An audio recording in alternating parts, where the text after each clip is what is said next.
What happens when the world as we know it is flipped upside down by a single act of selflessness? When the one person you least expect shows you what it truly means to sacrifice for others? This is a story about the things we overlook and the strength that lies in the smallest of gestures. Let's dive into this incredible journey of growth, realization, and heartwarming sacrifice. David Bryant had always been the epitome of success. As CEO of Eversource Industries, a fast-growing tech company, he was used to seeing things unfold according to his carefully laid-out plans. His polished suits, sharp business mind, and impeccable leadership made him the model of what everyone wanted to become in the corporate world. His days were full of meetings, board presentations, and profit reports. To him, business was simple. Success came to those who worked hard and stayed focused. But in his pursuit of perfection, David had lost something along the way: the human connection. The employees of Eversource were mere faces to him. He knew their names, their job titles, and their performance metrics. But he didn't know them. Not truly. The way they felt, the struggles they carried, the small sacrifices they made each day to keep the company running smoothly, he had no clue.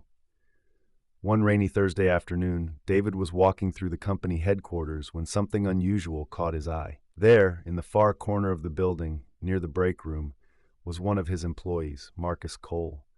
Marcus was the kind of person who blended into the background. He was in his early 30s, quiet, always going above and beyond his duties, but rarely speaking up for himself. He had been with the company for several years, working diligently in the IT department, solving technical problems before they even became problems.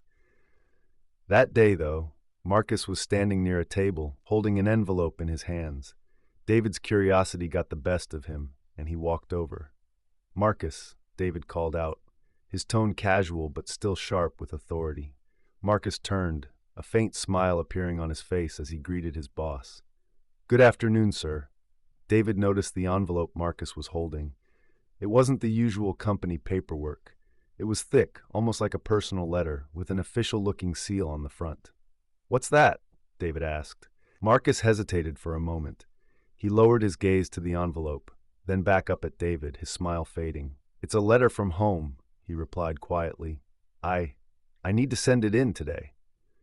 David nodded, not thinking much of it. He'd seen Marcus busy with work before, and it didn't seem out of the ordinary for him to have personal things to take care of.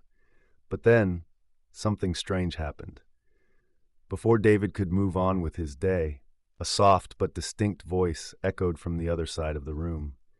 "I need to talk to you, Marcus." David turned his head to see Richard, the company's COO, standing at the door with a serious look on his face.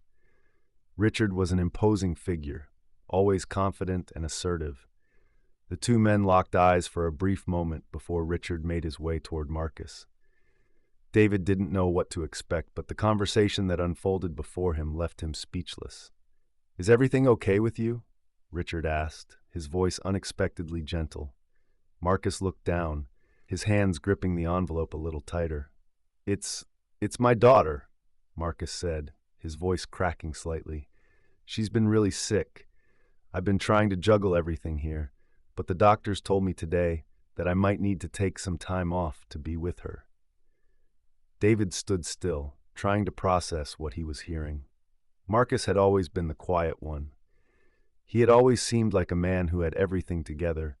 He never once asked for a day off, never complained about long hours, always worked late into the night. But now, it was clear that his world was falling apart, and no one had noticed. David was about to say something, but before he could, Richard spoke again. "Marcus, I think you should take the time you need," Richard said firmly. "Family comes first." Marcus looked up at his colleague, but there was no joy in his expression. "I don't have the luxury of taking time off," he replied, his voice barely a whisper. "I'm the only one earning in my family. If I leave, it'll be a strain on everything. I can't. I'll manage." David's heart sank. He hadn't expected this, not from Marcus, not from the guy who always showed up early, never questioned authority, and quietly did his job with dedication. Marcus was sacrificing his personal life for the company, his own family for the sake of his work. and no one had ever noticed. But what happened next left David completely shaken. Marcus turned toward Richard and handed him the envelope. "Please send this for me," he said. It's the last thing I can do for her." Richard took the envelope with a solemn nod, realizing the gravity of the situation. As he walked away, David felt a heavy silence settle between him and Marcus. He knew something had to change. That evening, after a long day at the office, David returned to his office, but he couldn't shake what had happened. He had witnessed a sacrifice, an unimaginable burden, and he couldn't help but feel guilty for not noticing sooner. Marcus had quietly borne the weight of the world, silently putting everything on the line for his family while the company, his company, took him for granted. And now, it was clear, something had to change. David walked over to his desk and grabbed his phone.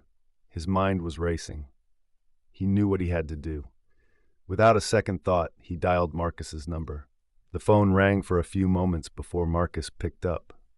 "Marcus," David said, his voice steady but with a touch of urgency, "you're taking the time off. Your family needs you. Don't worry about anything here. We'll handle it." Marcus was silent for a moment before a soft, shaky voice came through the line. "Sir, I don't know what to say. I can't leave." "You can," David insisted, "and you will. Family comes first. We'll take care of the rest. You've done more than enough for this company." It was then that Marcus broke down. The tears that had been hidden so well for so long flowed freely. "I didn't know what to do," he whispered. "I thought if I asked, I'd lose my job, but I don't want to lose my daughter." David's heart broke for him, but it was in that moment that he realized the true weight of leadership. Leadership wasn't just about profits and growth. It was about caring for the people who made those things possible. It was about recognizing the sacrifices made, the struggles fought in silence. "I'll make sure you're taken care of," David said, his voice full of conviction. "Go. Be with your family." The next day, David made an announcement to the entire company. He spoke about Marcus, about his dedication, and about the importance of caring for those who care for us. He announced a new company policy, paid family leave for all employees, regardless of their position. No one would ever have to choose between work and family again. David Bryant, the CEO, had learned the true meaning of leadership. It wasn't in the quarterly reports or the balance sheets. It was in the sacrifices we make for each other. And from that day forward, Marcus Cole wasn't just an employee at Eversource. He was a hero. Moral of the story: sometimes the greatest leaders aren't the ones who make the loudest speeches or have the most impressive titles. They are the ones who listen, who care, and who are willing to change the world for the better, even in the smallest of ways. True leadership is about understanding that every sacrifice, no matter how quiet, deserves to be recognized. That's the story, friends. I hope you enjoyed it. It was a pleasure sharing it with you all. Don't forget to comment below and let me know where you're watching from. It's always fun to see the global reach of these stories. And if you haven't already, please hit that subscribe button for more amazing stories, tips, and tricks. Thank you for watching, and I'll see you in the next one. Bye. If you'd like to show some extra love, tap the 3 dots near the share button and send a super thanks.